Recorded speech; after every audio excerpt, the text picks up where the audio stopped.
Mesdames, Mesdemoiselles et Messieurs, bonjour et bonsoir et merci une fois de plus d'être fidèles aux émissions de TLR TV et suivre Perspective, Prospective, le Congo, la Renaissance. Je suis Georges Goma.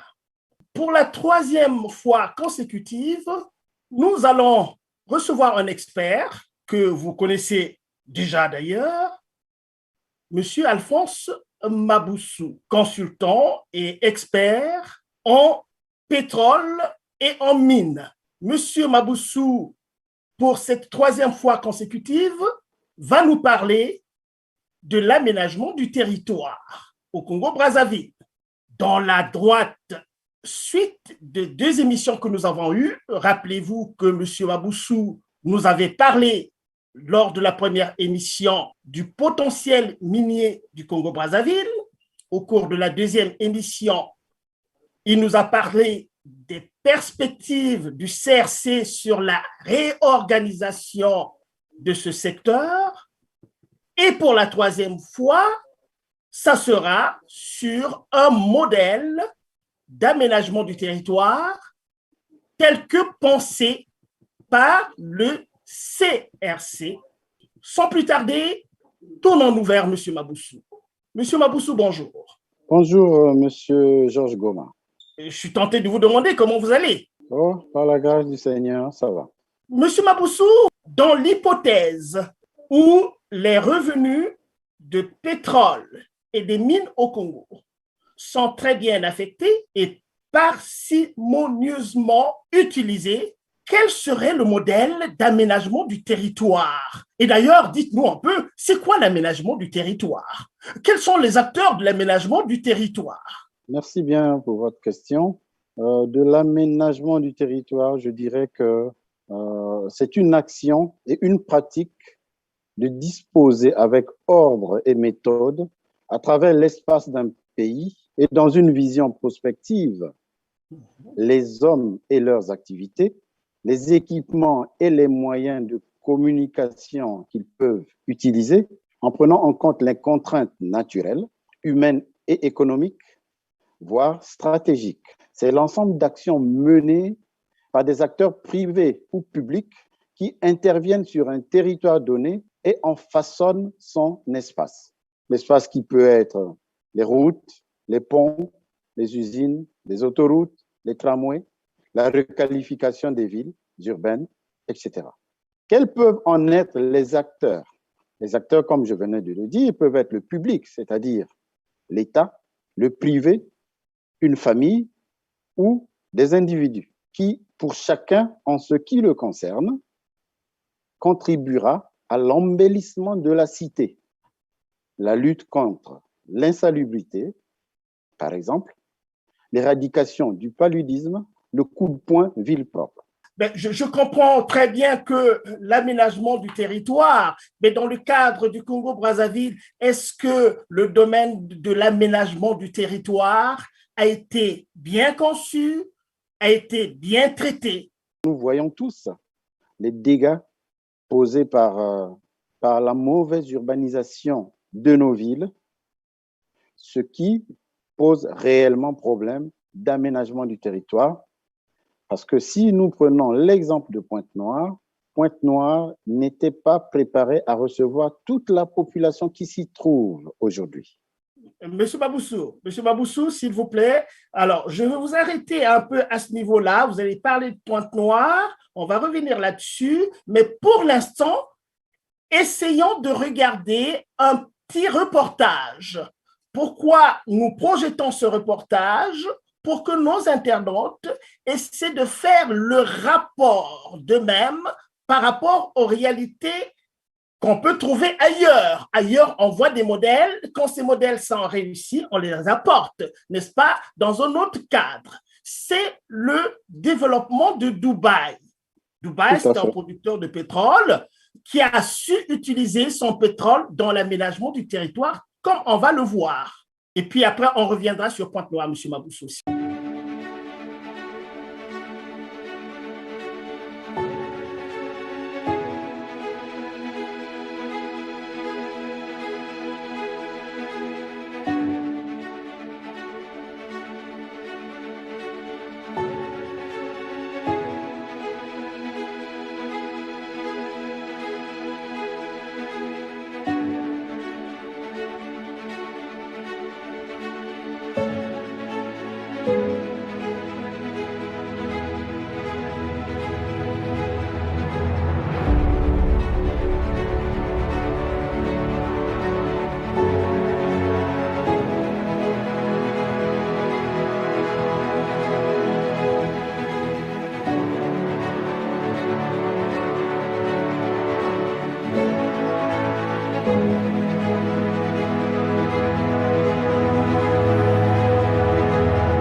Merci d'avoir suivi ce reportage. Alors, Monsieur Maboussou, je reviens à vous.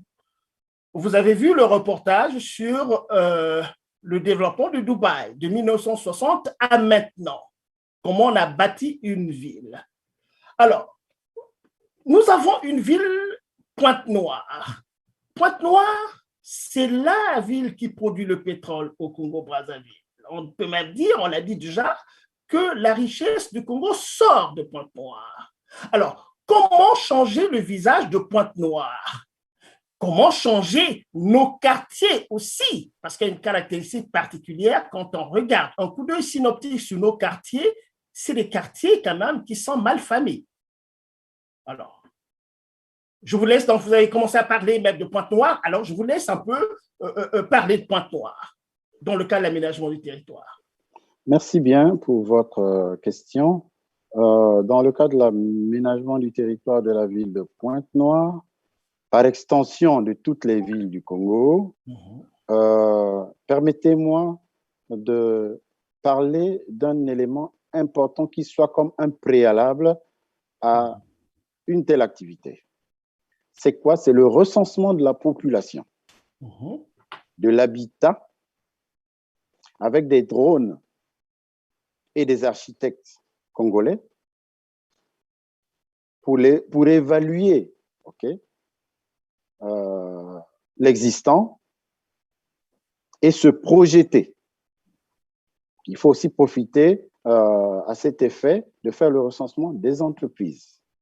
Donc, cette base de données va nous permettre d'imaginer toutes les données statistiques nous permettant de nous projeter par rapport à l'urbanisation d'une nouvelle ville, comme celle de Pointe-Noire, dont il est question maintenant. Mais, Monsieur Maboussou, vous parlez d'un élément important qui est le recensement de la population. Alors, est-ce que vous avez une idée de quand est-ce qu'on a fait un dernier recensement au Congo-Brazzaville? Le dernier vrai recensement du Congo-Brazzaville remonte à une trentaine d'années. Une trentaine d'années? Ah oui, tous les recensements dont on fait référence ont été juste des ajustements ou des réajustements. Voilà. Simplement du fait à des buts électoraux, voyez-vous, à des buts électoraux, alors qu'un vrai recensement va permettre à mieux orienter les projets de requalification de nos villes et aussi du travail qu'on serait amené à donner aux Congolais demain. Sans oublier l'éducation, la santé et tout ce qui va avec. Donc, le recensement, c'est le point culminant vers lequel tout développement peut se faire. Parce que tous les scénarios seront imaginés à partir, effectivement, de cette population qui aurait été dégagée. Vous verrez que même les plus hautes autorités de la République du Congo vous disent qu'on est environ 4 millions, environ 5 millions, mais personne ne donne le chiffre exact. Allons donc braver cette ressource pour que nous soyons en mesure de nous projeter réellement. Je vais rebondir sur un aspect de la chose. En parlant de ce recensement-là aussi, je pense quand même aussi qu'il faut mettre en évidence le clivage interrégional aussi. Parce que quand on voit l'histoire du Congo-Brazzaville, on a comme l'impression, c'est pas une impression, les populations sont agglutinées autour de Brazzaville et de Pointe-Noire, surtout Pointe-Noire aussi après les épisodes de guerre civile, les gens se sont agglutinés autour de Pointe-Noire. Donc, je pense que quand vous parlez de l'aménagement du territoire d'une manière générale aussi, c'est aussi la possibilité de rééquilibrer, n'est-ce pas, les populations qui sont en ville et dans les régions pour faire vivre les régions aussi, non? Effectivement, qu'est-ce que constatons-nous aujourd'hui? Nos villes sont surpeuplées du fait des guerres que nous avons connues au Congo et aussi du fait de l'agriculture qui a été abandonnée dans l'Hinterland. Ce qui fait qu'il n'y a plus de travail dans les régions. Et vous verrez même que dans nos villages, les gens ont tendance à manger ce qui provient de la ville, alors qu'ils ont la terre à leur disposition. Donc, il faut renverser la tendance, pousser les gens vers l'agriculture, vers le travail de la terre, pour permettre donc à nos villes de trouver les ressources leur permettant effectivement d'avoir de quoi manger 3 repas par jour. Et bio, c'est possible. Comment? Comment faire? Vous parlez, vous le dites très bien vous-même, la campagne ou bien dans les régions, l'agriculture, mais il faut penser quand même une nouvelle façon de faire l'agriculture, non? Hein? Pour permettre à ces gens-là de vouloir vivre dans les régions. Tout à fait. Dans l'intégration donc de ce plan d'aménagement du territoire, nous pouvons considérer 3 rayons. Le premier rayon qui se trouve à plus ou moins une trentaine de kilomètres de la ville dont il est concerné, notamment Pointe-Noire ou Brazzaville ou Dolisie, etc., on créerait ce qu'on appelle des villages agricoles. Et ces villages agricoles, on y apporterait la route, les semences, les engrais, la logistique, et on en garantirait l'achat des produits, donc, de ces produits agricoles-là. Donc, au lieu de ce que nous entendons aujourd'hui, comme si le Congolais était paresseux, comme si les meilleurs cultivateurs seraient juste les voisins du Congo, mais pas les Congolais, on peut aller vers une solution de trust. C'est-à-dire que nous avons les propriétaires terriens, nous avons les populations villageoises qui vivent autour des zones concernées et nous avons des jeunes désœuvrés qui errent dans les grandes villes et nous avons en plus de cela l'État. On peut les mettre ensemble avec éventuellement un investisseur ou des investisseurs pour en constituer un trust. Je peux donner une répartition du capital d'un tel trust. Les propriétaires terriens pourraient disposer de 10%, les populations villageoises 10%, les jeunes désœuvrés 10%, l'État 11% et les investisseurs éventuels 49%, ce qui constituerait 100% du capital. Sachant que et l'État et les Congolais, c'est-à-dire les propriétaires terriens, les villageois et les jeunes désœuvrés, apporteraient la terre et les lois de la République pour permettre à l'investisseur qui viendrait avec ses capitaux de trouver la main-d'œuvre sur place et de se déployer. Ça, c'est donc le premier périmètre. Le deuxième rayon serait constitué donc autour de 20 km, 10 km de la ville concernée, de logements sociaux. Voilà, de logements sociaux. Donc, ce sont des familles de Congolais qui recevront de l'État des logements sociaux équipés aux alentours donc de grandes villes.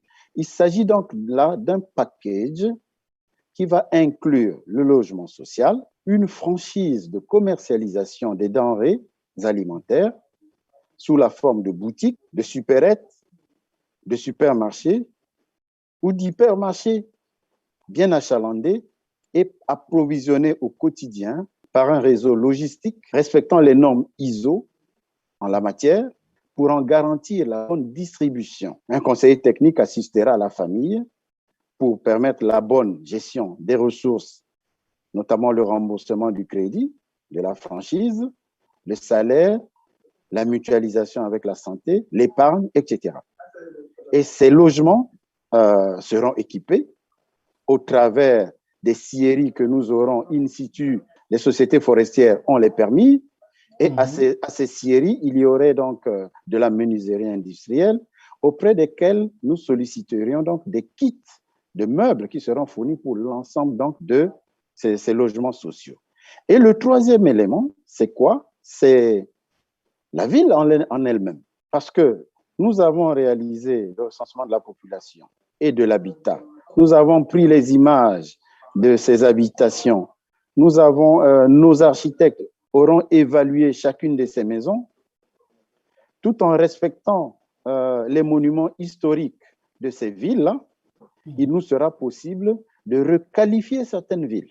Vous voyez, on peut prendre un quartier de 10 000 habitants, on rase tout, on laisse ce qu'il y a à laisser, et on requalifie.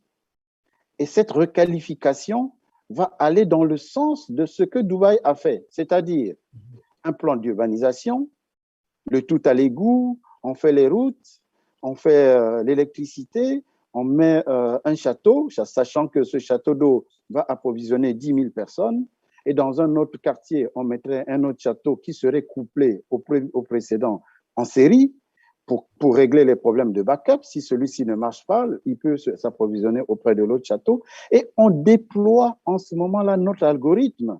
Parce que pour 10 000 habitants, on aurait besoin de X écoles, école maternelle, X collèges, Y lycée, une université polytechnique, un marché, une église, une mosquée, etc. Vous voyez? Donc, tout peut être imaginé en ce moment-là. Et on éviterait effectivement cette urbanisation désordonnée qui se fait aujourd'hui. Là, vous nous avez parlé de ces 3 rayons, 30 km et plus, 20 km et à l'intérieur des villes. Ailleurs aussi, on encourage aussi les gens dans la ville de cultiver dans leurs concessions également. Tout à fait. Dans les villes qui sont en hauteur, sur les balcons également, il y a cette possibilité, et même sur les toits. Donc, dans le cadre vraiment du développement durable, il y a cela. Alors, ma question, quand même, c'est autour de ce qui se passe en ce moment même au Congo-Brazzaville. Vous avez noté la notion de trust. Ce n'est pas qu'on veuille pas que les étrangers viennent investir au Congo-Brazzaville. En ce moment, il y a un problème de la distribution des terres, la vente des terres au Rwandais, par exemple. Est-ce que vous pensez que vous pouvez dire quelque chose là-dessus? Quelles seraient les conséquences positives ou négatives aussi par rapport à cette initiative? Je ne suis pas homme de droit, mais je pense que le droit est inaliénable. Et nous avons vu que l'Alsace et la Lorraine, que les Américains, les Allemands avaient annexé, est revenu à la France. Nous avons vu le problème de Hong Kong et ils sont nombreux sur cette terre des hommes. Voilà pourquoi vendre un territoire, un bout de territoire à un État, fût-il démocratique, pose un problème de souveraineté de ceux qui sont de cet État-là. Ça pose un problème de souveraineté. Voilà pourquoi la notion de trust semble être la solution la plus indiquée pour moi. Parce que l'investisseur peut retourner avec ses capitaux investis, mais les Congolais vont conserver les richesses au Congo et ça va créer une classe des gens qui seraient riches au Congo et qui pourront aider le Congo à avancer. Voyez-vous? Donc, quel que soit ce que l'on peut nous présenter comme solution à ce niveau-là, il faut que nous allions vers les trusts. Si nous ne partions pas vers les trusts, ce serait difficile. Les Congolais seraient comme des spectateurs. Voilà. Et c'est compliqué. Je relève la notion de classe moyenne. La notion de classe moyenne. Donc, on voit très bien, je suis votre discours, M. Maboussou. La notion de classe moyenne, la notion du développement de l'agriculture, l'existence d'un potentiel humain au Congo-Brazzaville. Il y a des jeunes qui sont très nombreux, désœuvrés. Je pense qu'avec, si je vous suis très bien, cette approche ou ce concept de trust peut évidemment marquer la référence par rapport aux projections du CRC. C'est-à-dire mieux vaut donner davantage aux Congolais qu'aux étrangers, avec tout ce que vous avez mentionné en termes de perte de souveraineté. Tout à fait, parce que dans le scénario que nous venons de présenter, l'État, quand je parle de l'État, c'est une société constituée, qui peut être constituée de Congolais, à qui on donne du crédit. Parce que nos ressources nous permettront effectivement de disposer d'un peu d'argent et on donnerait donc du crédit à des Congolais organisés qui peuvent faire venir des semences, qui pourront faire venir des engrais et qui entretiendront les routes pour permettre la sortie des denrées alimentaires qui seraient produites dans ces zones agricoles.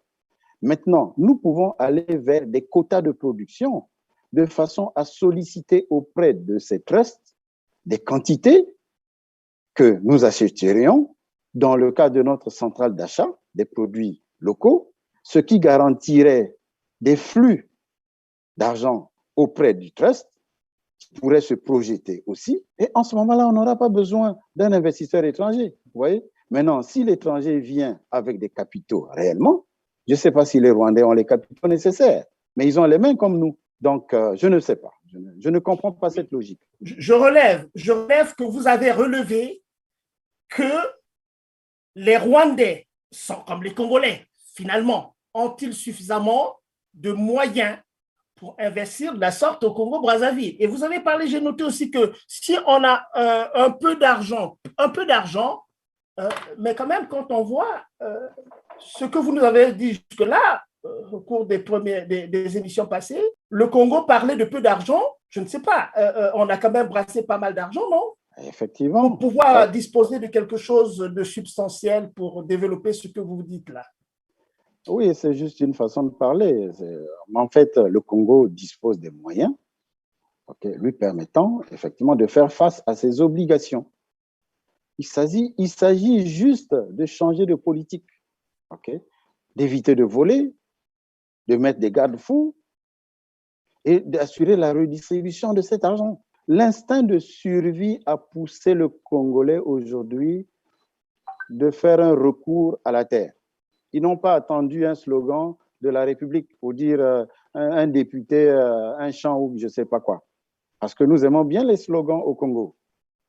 Vous irez autour de Pointe-Noire ou autour de Dolisie ou même autour de Brazzaville, vous verrez que les jeunes se déploient.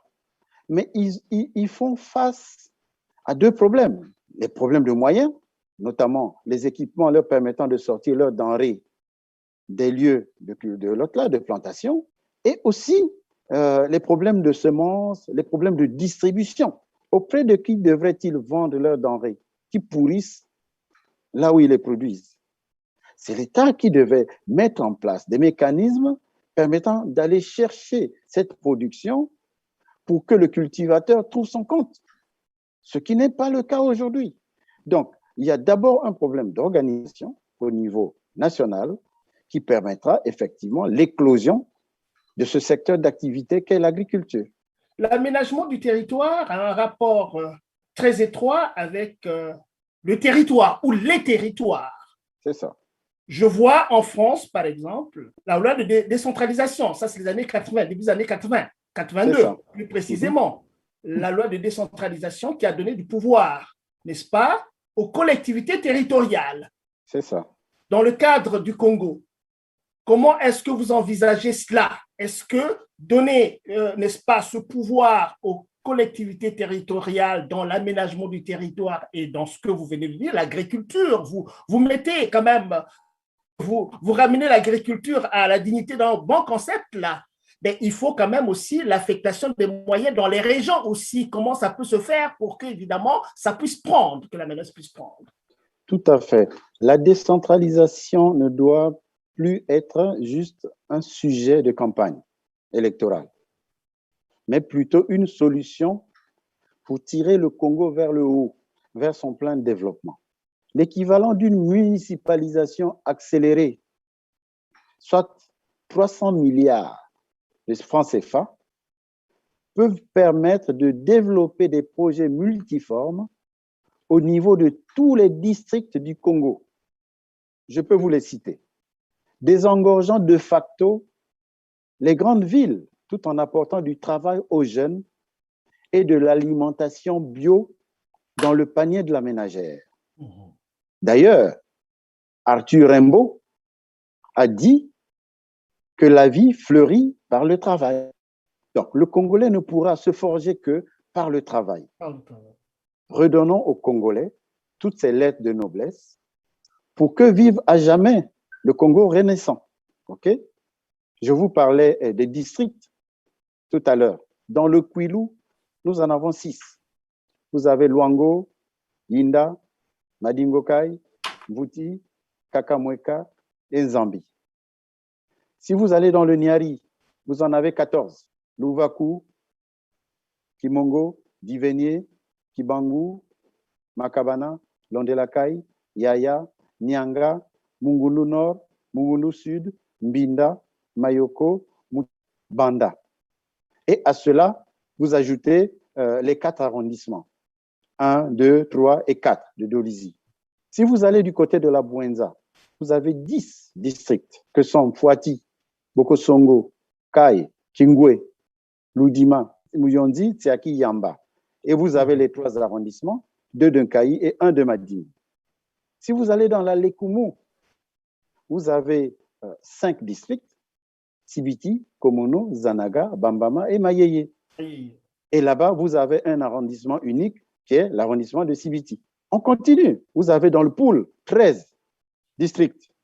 Kinkala, Boko, Minduli, Mayama, Vinza, Ngabe, Banzandunga, Kimba, Luingi, Gomatete, Igné, Lumo, Kindamba. Vous avez l'arrondissement unique de Kinkala et l'arrondissement unique de Kintele qui viennent s'ajouter à cela. Dans les plateaux, vous en avez 11. C'est l'organisation administrative du Congo. Vous voyez?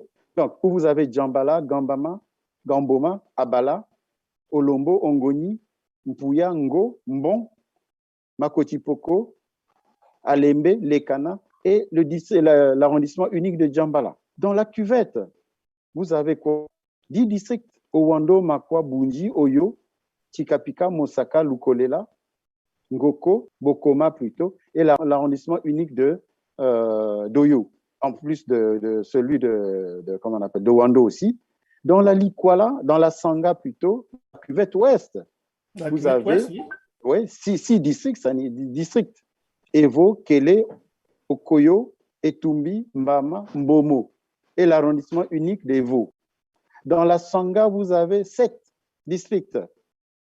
Mokeko, Sembe, Swanke, Gbala, Pikunda, Kabo, et l'arrondissement unique de Pokola, plus l'arrondissement unique de Wesso. Et enfin, dans la Likwala, vous avez 7 districts, que sont Imfondo, Dongu, Epena, Eniele, Biranga, Betou, Bouanela, et l'arrondissement unique d'Imfondo. À cela, vous ajoutez les grandes villes de Brazzaville et de Pointe-Noire. Brazzaville a 10 arrondissements, ok? Donc, vous ajoutez les 9 arrondissements connus, Makelekele, Bakongo, Potopoto, Mungali, Wenze, Talanga, Mfilou, Madibou, Djiri, et vous ajoutez l'île Mbamou. Et enfin, les districts de Pointe-Noire, que sont l'arrondissement 1, Numumba, l'arrondissement 2, Mbumbu, l'arrondissement 3, Tietie, l'arrondissement 4, Luandjili, l'arrondissement 5, Mongompuku, l'arrondissement 6, Ngoyo, et l'arrondissement 7, Tiambanzasi. Telle organisation administrative, c'est celle du Congo. Je mets au-delà les autres problèmes qui sont inhérents à cette organisation, mais pour le moment, restons concentrés sur l'administration du territoire. Donc, un plan de décentralisation du Congo peut permettre effectivement de déverser 300 milliards de francs CFA, l'équivalent de la moyenne d'une municipalisation accélérée, pour effectivement changer le Congo en 100 jours. Ce que propose Vous dites M. Mabousso, en 100 jours. Ce que propose le CRC. Nous pouvons c'est un aller risque. On peut aller à 90 jours pour permettre à la sémence de fleurir. Mais je puis vous garantir qu'en 100 jours, si nous avons fait le recensement de la population, de l'habitat et des entreprises, et si nous avons 300 milliards pour déployer la décentralisation dans les différents districts de la République, le Congo va changer. Alors, vous avez parlé aussi de 300 milliards. Je suis tenté de ramener un peu cette histoire des 14 000 milliards. À côté de 300 000 milliards et 14 000 milliards qui ont disparu, sans compter les sommes qui circulent normalement dans le dispositif politique administratif au Congo-Brazzaville, est-ce que vous pensez qu'il y a un manque flagrant de volonté politique pour développer le Congo? Manque flagrant de volonté politique, ça, c'est leur problème. Mais nous, ce que nous voulons, c'est que tout l'argent qui se trouve planqué revienne au Congo pour permettre son développement. Et en ce moment-là, avec l'ensemble des Congolais, on pourra voir s'il y a réellement manque de volonté politique ou pas. Nous voulons tourner la page d'hier. Elle est longue. Elle fait 60 années de désordre, de perte de temps inutile, de tribalisme, au lieu d'utiliser l'ethnie comme étant un charme pour tout Congolais. Parce que nous sommes constitués de la sorte. Quand vous voyez la ville de Dolisie, vous avez un quartier Bakongo, un quartier Babembe, un quartier Bakuni, un quartier Basundi, Batsangi, Banzabi. Mais combien de fois avez-vous appris qu'au Congo, ils se sont battus? Au contraire, nous organisions même des championnats de Monafoot, chaque communauté ayant son équipe.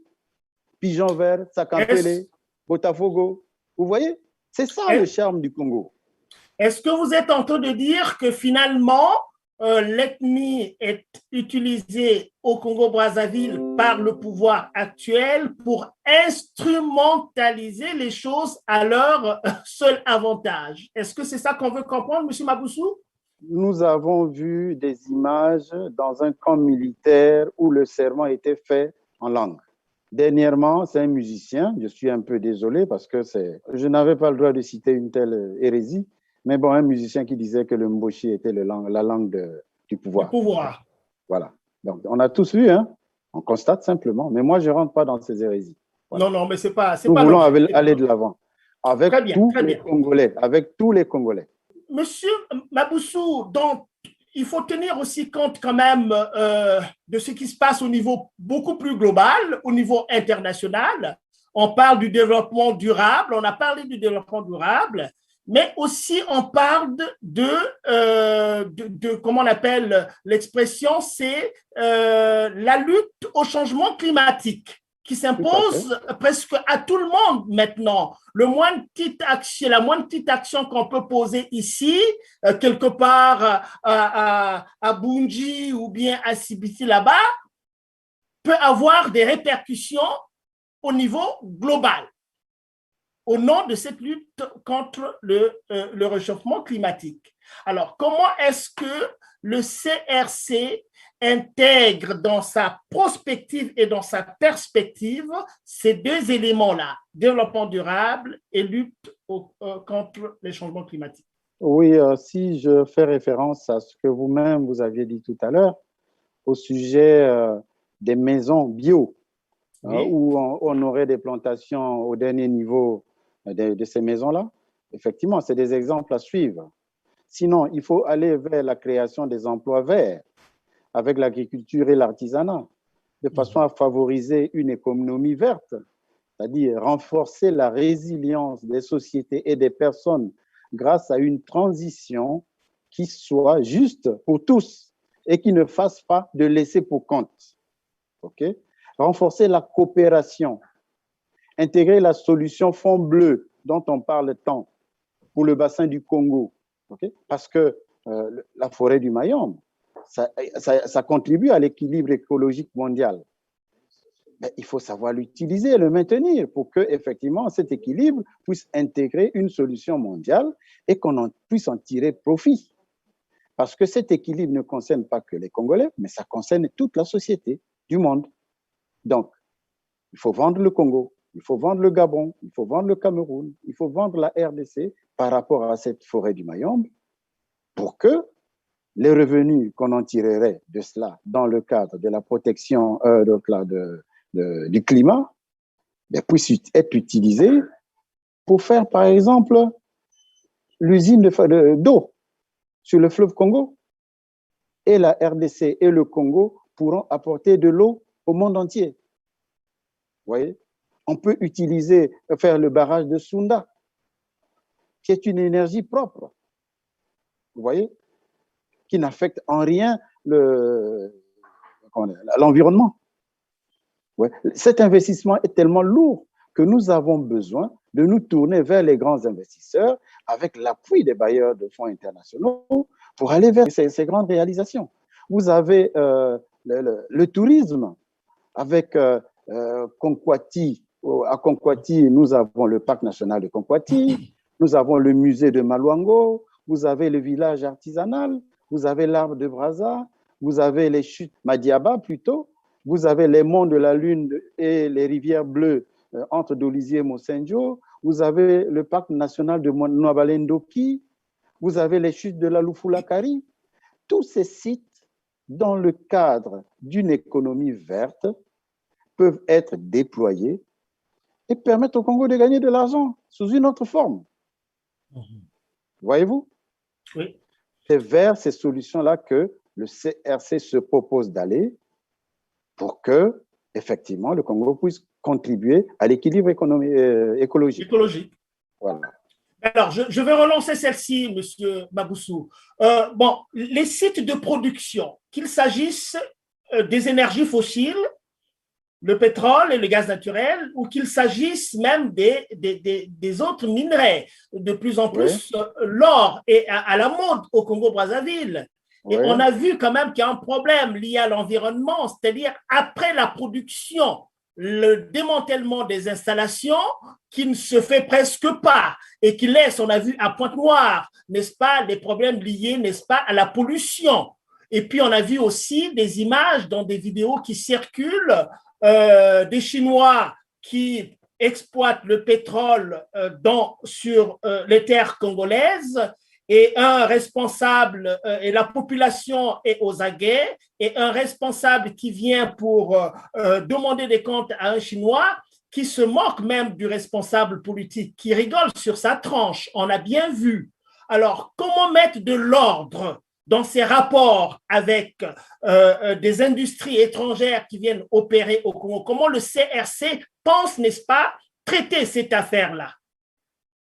Je vois le traitement de cette affaire à deux niveaux. Le premier niveau, c'est le quotidien, c'est-à-dire avec le plan d'implantation, l'étude d'impact environnemental de chaque projet, ben, il faut le revoir et le déployer au quotidien pour s'assurer que la société respecte les contraintes qui lui ont été édictées dans ce cadre-là. Vous voyez? Et le deuxième aspect que je vois là-dedans, c'est quoi? C'est l'audit sur le fonds d'abandon des champs matures, que ce soit un gisement minier ou un gisement pétrolier. Le jour où il arrive à sa fin de vie, l'argent qui a été placé de côté pour son démantèlement doit être utilisé à cet effet. Maintenant, il faut faire la lumière. Le Congo a plein de problèmes d'argent, certainement qu'ils ont puisé aussi dans ces réserves-là, alors qu'ils n'en avaient pas le droit. Il faut qu'on nous dise si cet argent existe et s'il existe, où se trouve-t-il? Oui, mais c'est facile de remonter l'histoire. Hein. Nous connaissons les productions et nous connaissons les cours du baril ou le prix du baril ou le cours du dollar. On peut remonter pour savoir combien, effectivement, à combien correspondent ces fonds pour chacun des gisements exploités au Congo. OK. Alors, nous allons vers la fin de notre émission, Monsieur Maboussou. On voit très bien que la problématique de l'aménagement du territoire est une problématique globale qui ne se réduit pas simplement à ces enclaves économiques que constituent les centres urbains, notamment Brazzaville et Pointe-Noire, et que l'enjeu serait d'étendre l'économie de façon peut-être pas forcément unilatérale dans toute la République. Ce serait bien qu'on avance là-dessus. Alors, ma question est de savoir simplement, vous avez certainement donné déjà des éléments de réponse, mais je voudrais que vous ramassiez ça une fois de plus. Comment rendre nos régions attractives? Ben, pour rendre nos régions attractives, il faut déjà y affecter les ressources appropriées permettant leur redéploiement. Parce que nos régions sont abandonnées aujourd'hui. La jeunesse a fui les régions et se retrouve dans les grandes villes qui sont surpeuplées. Donc, il faut faire une sorte de migration de la population des villes surpeuplées vers la région. Comment? En y apportant de la ressource. Déjà, si vous avez la ressource intellectuelle ou la ressource humaine, il faut y apporter les capitaux, nous permettant de nous déployer effectivement vers la terre, vers le commerce, pour que le secteur tertiaire soit maîtrisé, là où se trouve la majorité des Congolais, soit maîtrisé et permettre aussi d'avoir des routes, des autoroutes, des tramways, pourquoi pas. Hein? Changer un peu la façon de penser du Congolais, qui à la fin du mois doit réfléchir, il me faut provisionner le prix de mon bus, ok? Parce que c'est un bus propre qui utilise des énergies renouvelables que je prends, sachant que je quitte 20 km pour aller travailler dans la ville de Pointe-Noire. Vous voyez? Sachant que les rocades existeraient, et le tramway existerait, les voies ferrées existeraient et tout, pour transporter ces gens-là vers la ville. S'ils peuvent s'occuper au quotidien, c'est-à-dire avoir un travail décent et à long terme, ils peuvent organiser leur famille tranquillement. Nul n'irait derrière un homme politique pour chercher un pécule ou pour chercher de quoi vivre et créer des intrigues entre les Congolais parce que, bon, il n'y a que l'homme politique qui peut faire vivre les autres. Il faut ce Congo-là où on voit des députés prendre leur per diem pour aller faire des espèces de ponts, soit bannis. Un député est au Parlement pour produire des lois. Les lois qui vont arranger la cité demain. Mais ils ne sont pas là pour faire le m'as-tu vu et puis faire des espèces de ponts ou des dons comme si, bon, écoutez, il n'y a que les députés qui ont l'argent, il y a que qui peut... alors qu'il y a l'État qui devait jouer ce rôle. Ouais. Donc, on détourne tout et voilà, on amène la télévision comme pour faire le Matalana. Ouais. Tout ça, ça doit s'arrêter et allons vers un Congo propre où il n'y aurait pas de différence. Chacun travaillerait sur la base de ses connaissances, fût-il cultivateur ou ingénieur, tout le monde est important dans la société, mais qui gagnerait au même titre que voilà, quiconque, qui pourrait aller se faire soigner dans un hôpital huppé de la ville, mais en brandissant juste sa carte vitale, pas en allant avec de l'argent, comme font les autres aujourd'hui. Vous voyez? Et ce n'est qu'avec ce Congo que chacun pourra se reconnaître. Quand on voit l'équipe qui gouverne le Congo depuis maintenant 23 ans, après la guerre civile, bon, je vois M. Jean-Jacques Bouya faisant un discours devant M. Denis Sassou Nguesso et s'autosatisfaire de ce qu'ils ont accompli.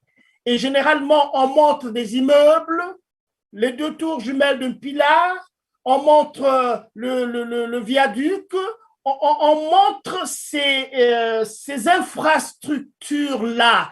Voilà l'objet de la satisfaction. Mais est-ce que pour le CRC, ce n'est pas, comment je peux dire ça?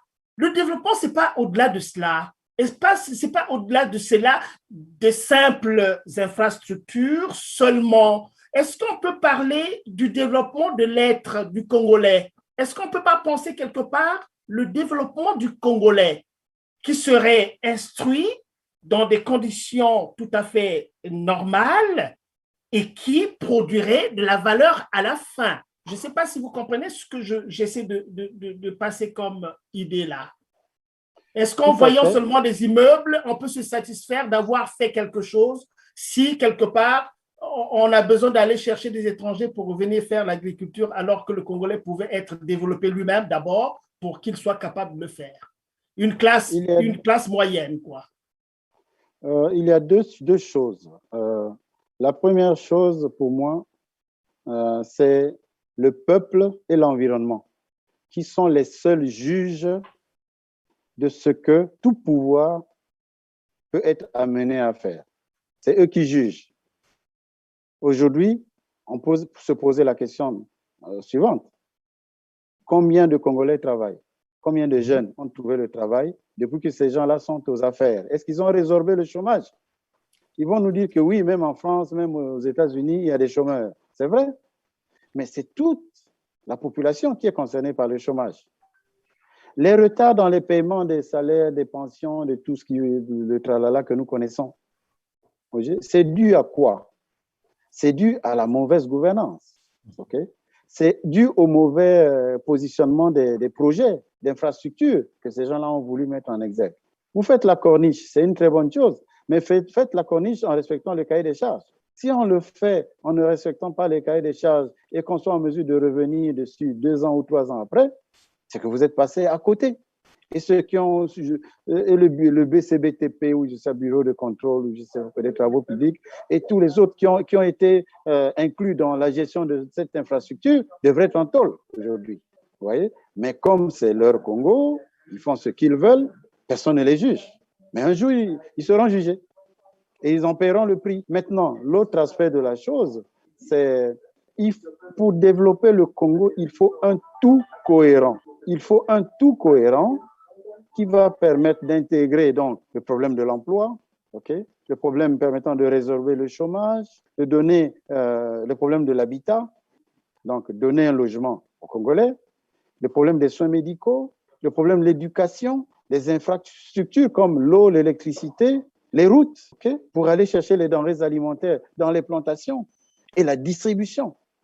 Je ne vous ai même pas parlé de la centrale d'achat des denrées alimentaires étrangères, parce que tout ce que nous n'allons pas produire au Congo, il faut qu'on le produise, que nous l'ayons. Mais comment on va faire? On va organiser des Congolais qui vont donc créer une centrale d'achat des produits importés. Ils vont aller sur la place internationale chez Glencore, négocier par exemple l'achat du riz, du beurre, du lait, etc., en attendant que les Congolais ne soient spécialisés là-dedans aussi. Au lieu de voir le spectacle que nous offrent les Ouest-Africains et les Libanais, on va arrêter de manger le ebembadoula. Nous allons manger la viande de Kimongo, qui est succulente. Cette viande-là, elle est succulente. Nous allons vendre les gamundele dans nos grandes villes, qui sont très bons pour la santé. Vous voyez? Mais ce n'est pas les produits importés et autres qui vont permettre aux Congolais d'avancer. Si on a réussi à faire l'élevage des bœufs tchadiens à Oyo, vous croyez qu'on ne peut pas faire ça dans le reste de la République? Et quels sont les Congolais qui mangent ces bœufs? Vous voyez comment on peut restreindre même la distribution des denrées du Congo ou au Congo? Vous voyez, donc allons vers des solutions décentralisées où chaque département va être autonome et va avoir les moyens de sa politique.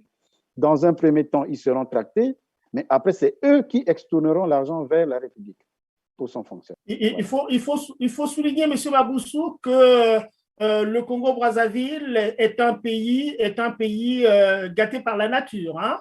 Une belle pluviométrie, un espace forestier, des savanes et tout cela. Un pays très, très propice, n'est-ce pas, aux actes de développement de toute nature, parce que par comparaison, il y a des pays qui sont désertiques, qui font des choses extraordinaires, Alors, peut-être un dernier mot, M. Maboussou. Si vous jetez un grain de piment, un mois après, vous verrez germer le piment. Et ce piment-là est parfumé avec une très bonne saveur. Vous le mettez dans la marmite, dans un court bouillon de je ne sais pas quoi, vous n'aurez même pas besoin de l'assaisonner. C'est ça le charme du Congo, de la nature du Congo. Nous avons tout à notre disposition. Mettons-nous ensemble pour rebâtir notre cité, parce que nous voulons de ce Congo-là où il fait bon vivre. Et c'est possible. Nous avons été dans les écoles, nos enfants ont été dans des grandes écoles et autres. Arrêtons-nous de nous canader inutilement. Nous avons perdu trop de temps. Nous avons besoin des uns et des autres pour avancer et avançons ensemble. C'est comme les maillons d'une chaîne. Un seul doigt ne peut pas laver la main. Vous voyez? Donc, mettons-nous ensemble parce que là où s'arrêtent mes limites, commencent les compétences de l'autre. Alors, il n'y a que Dieu qui connaît tout. Merci une fois de plus, Monsieur Maboussou, d'avoir été avec nous au cours de cette troisième émission, qui est une émission pédagogique, on l'a bien compris, une émission participative aussi. Hein, on laisse la liberté, n'est-ce pas, aux uns et aux autres d'apporter leur pierre à l'édifice de cette émission.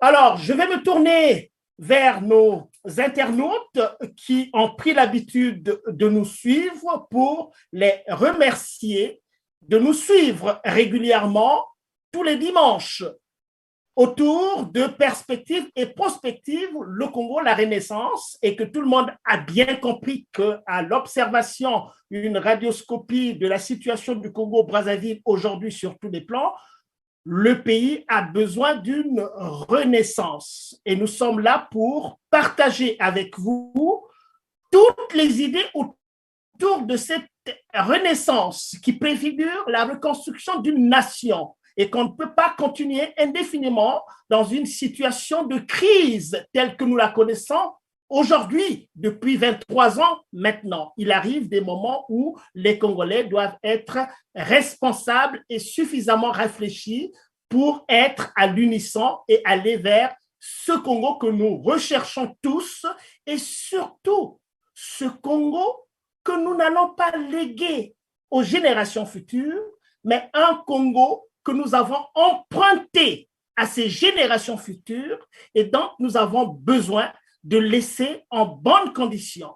C'est-à-dire qu'on ne va pas endetter le pays tel que ça se fait aujourd'hui et disparaître demain et laisser ce fardeau de dette insoutenable à ces générations futures qui d'autres ne sont pas encore nés et qui ne comprendront pas pourquoi nos aînés nous ont laissé une telle dette alors qu'ils ont joui de ce pouvoir-là avec une violence symbolique inouïe. Merci une fois de plus et au plaisir de vous retrouver la semaine prochaine dans Perspective Prospective, le Congo, la Renaissance, une production de TLR TV. Merci et au revoir.